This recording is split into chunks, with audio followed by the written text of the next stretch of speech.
Today, there's a playing off of whatever the real world is. The problem is that a theme park is a simulation. The real world, as Pine and Gilmore point out, right, is a simulation. So in a sense, you have simulations of simulations going on. And so the sense of authenticity becomes incredibly confused. I guess I would probably approach that more through semiotic theory, through the work of Bakhtin, and also through the work of Genet, his work, literary criticism on the palimpsest and notions of multi-referentiality and indexicality, where basically we're referring to things sort of once removed. There's still probably a sense of meaning within the theme park, but that meaning, of course, is determined by the hypersimulation that Baudrillard talks about. So that's, these keep getting harder and harder. So easy questions? No, that's a great question though, as far as what is real. Yeah. When I was younger, I got a great thrill out of Great America. Oh yeah. All I cared about was the ride. Yeah. I mean, I wasn't interested in what authenticity was or the non-authenticity. I was just there for the thrill. Well, rides themselves and the thrill, and there's a chapter on rides in theme park. If you talk to the ACE group, the American Coaster Enthusiasts, and there are other similar groups in the UK, this is all about authenticity. So going on a ride, the way that the lift hill is designed, the way that they do the switchback, the way that they even do the mechanics of the car itself, you know, these people know so much about the engineering of the rides and the theming and the sense of heritage that they'll be quite suspicious and in fact say, you know, they'll write a negative review online and say, I would never ride this particular roller coaster again because it's a cheap shot. It's too much branding. It's too much, you know, the Pepsi Max roller coaster, as I saw once at in Sandusky, Ohio, at Cedar Point. So, you know, rides themselves are interesting sort of things to consider in terms of authenticity, the kinetics, the thrill, that sense of how it impacts the body. Yeah. There was someone, yes, in the back, I think, or no? I think you were next, but... or whoever wants to shout it out. Go ahead. Well, it seems to me that if you're talking about authenticity, this is Bart in here. Yeah. It seems to me if you're talking about authenticity, that you're almost implying some sort of a baseline reality. But then on the other hand, you're talking about this being unreal and that being unreal, and that in this digital age, anything you look at, you have suspicions about. So how can we start? Where can we start looking for authenticity? Yeah, I mean, I guess I would go from, and John and Janika, other philosophers might have different answers to this. For the anthropologists to say, and this is sort of the namby-pamby approach, and we get criticized for this. Franz Boas is sort of the founder of Americanist anthropology, introduced this idea of looking at the particulars, looking at how culture makes sense to each individual. Unfortunately, you never are able then to have a grand theory of culture. So my namby-pamby answer as an anthropologist might be, well, it depends. It depends on the subjective experience of the actor. So what we experience at Disneyland is going to involve looking at the specifics of Disneyland, that context, talking to each individual who visits that, and trying to gain a sense of what it means in that context in that moment. Now, and I'm not a philosopher, but I would imagine philosophers would say there's maybe a bigger picture there. I think John in his book writes about, you know, philosophy sort of, a lot of philosophy, right, relates to questions about truth. And it seems to me if there's a notion of truth out there that's related to this concept of authenticity. So we need a place to begin. I guess the only thing I could offer as an anthropologist is I would accept that we could talk about some fundamental truth, but we'd have to consider our subjective experiences of that fundamental truth. But again, the questions are getting harder and harder here as we go on. Yeah, and someone feel free to play off that and answer that as well if you have a related. Who was next? I think you were next, yeah. I see why you get awards, Scott. But are those authentic? I don't know. They might be simulations. Thank you. I am one of those persons, if I have a religion, is to avoid theme parks. I came here because I was interested in the discussion and your excellent references to authenticity. It's a difficult area. I had an experience this weekend discussion group on Dickens' David Copperfield. Ah. And one of the issues in the story was in several instances, and I think in Dickens' own life, is that the male will woo a woman, and she's sparkling, she's beautiful, supportive, all this stuff. And then finds out that that's not true after a while. He's put her on a pedestal. Now who's the thing? Is it the dreamer here, or is the lady that was on the pedestal, or her reality? I have some interesting news for you. One of the case studies in Theme Park is a place in the UK called Dickens World. So book your flight. There's a, I kid you not. I won't go there, But yeah, but one of the things that happened at Dickens World, and the criticisms, and the British are very serious about their tourism and certainly the literature and their culture, was that the experience was too watered down, and they would even use a phrase like too Disney-like. If we read David Copperfield, we expect, maybe the experience to be dirty and rather unsavory. It shouldn't be happy, characters running around interacting with guests. It should be an experience that mimics the phenomenology of Dickens' worldview. So it's interesting you mentioned that, and I don't know if you knew there was a theme park. But yeah, I think that when you consider maybe even the interplay of literature and the world, and my wife's a writer and she writes poetry and fiction, and we often talk about this.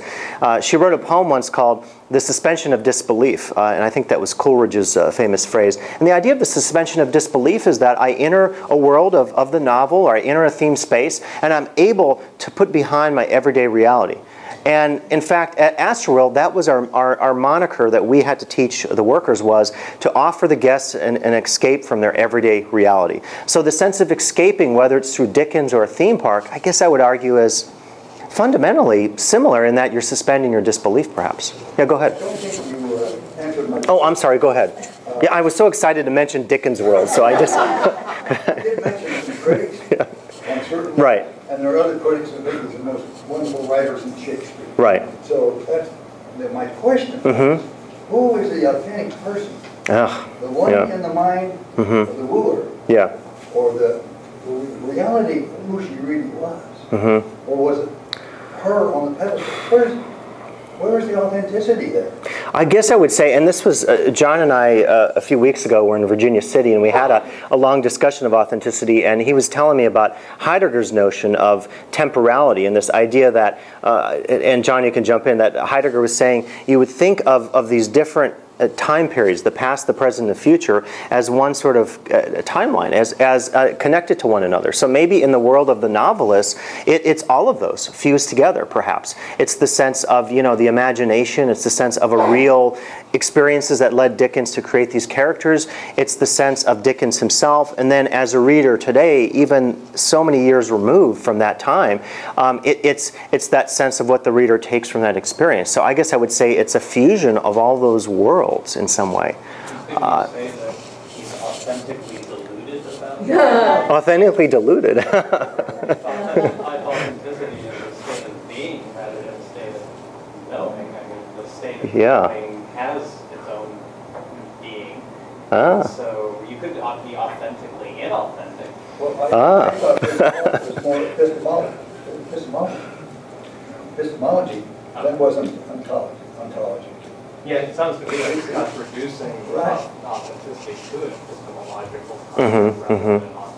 Yeah, and I guess that's probably the namby-pamby part of anthropology, and why we maybe both fear and admire philosophers is that we don't have as much of that ontology going for us. But certainly, it's I would say if you're going to look at this, you could look at it, and we talked about child rearing. You could look at this in the most interdisciplinary sense possible, where you could bring in philosophy and anthropology, the specific, the general, the universal, the more particular, and really have an engaged discussion of whether it's the authenticity of Dickens' world or the authenticity of Dickens, the theme park in the UK kind of thing. So great questions. I don't know who was first. I had three here, so you can. I'll take it. Okay, Pete.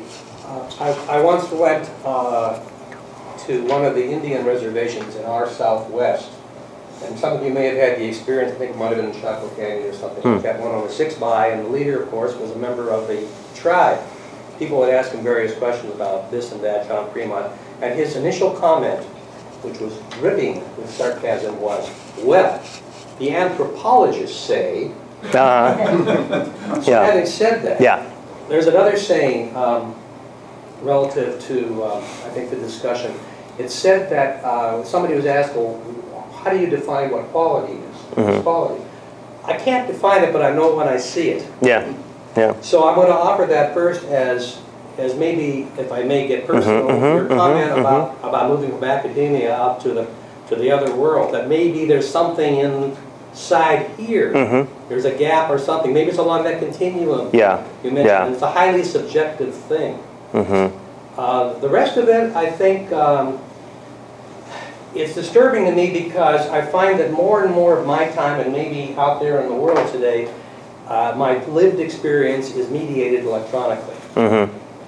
That becomes my primary experience in the world ontologically. Right. I thus lose capability of growing, the kind of growth that happens when you bounce out against the, quote, real world. And I think if one is, in a way, immersed in that kind of theme park, how about a cruise ship? Yeah. You know, whatever. Yeah. Oh, yeah. When one is immersed in that kind of a thing, it makes it more of a challenge, more of a shock to engage in whatever the real is.